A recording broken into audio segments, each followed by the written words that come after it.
Hey guys, Rich Nance, self-defense editor of Handguns Magazine. Today we're at the site Firearms Training Center, and we're in their live fire shoot house.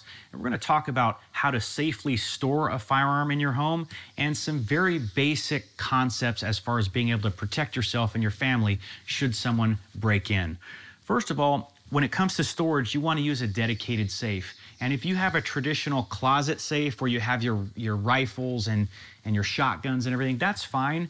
But are you going to be able to access that in time to make a difference? I would say probably not. A better bet is a bedside safe like this. This is one that you type in a code here. In this case, we have it very simply set. The lid opens and I have immediate access to my firearm. Here, in this case, a Springfield XDE 9mm. And as you'll notice, this is ready to go. That's the benefit of safely storing it in a safe, is that you don't have to load it. That's something that's easy to do under normal conditions, but under duress, that could be surprisingly difficult. I also have a small light in here that's going to be helpful if it's dark. And of course, I have a cell phone nearby.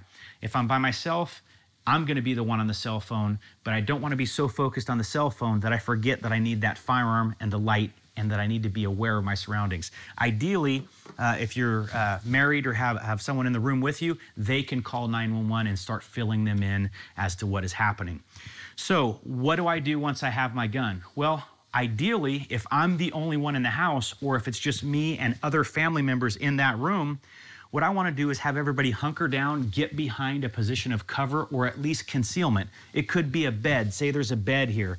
I'm going to get down behind that bed, and what I'm going to do is I'm going to train my pistol on, in this case, that door right in front of me, because that is the entrance into this room.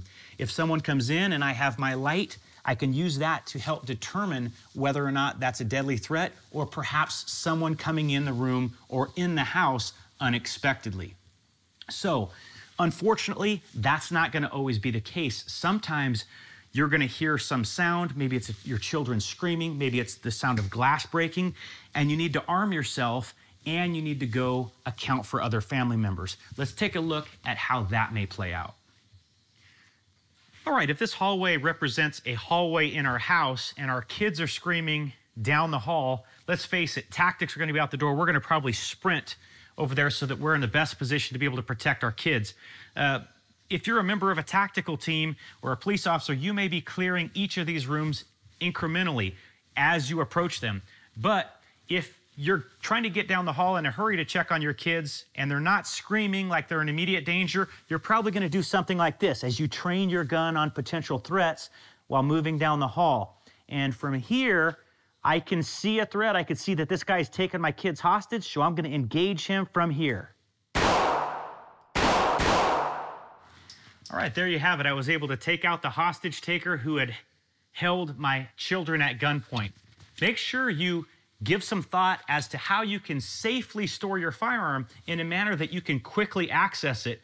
And you can practice this stuff with airsoft in the comfort of your own home. You just don't want the first time you respond to this type of stressful situation to be when lives are really on the line.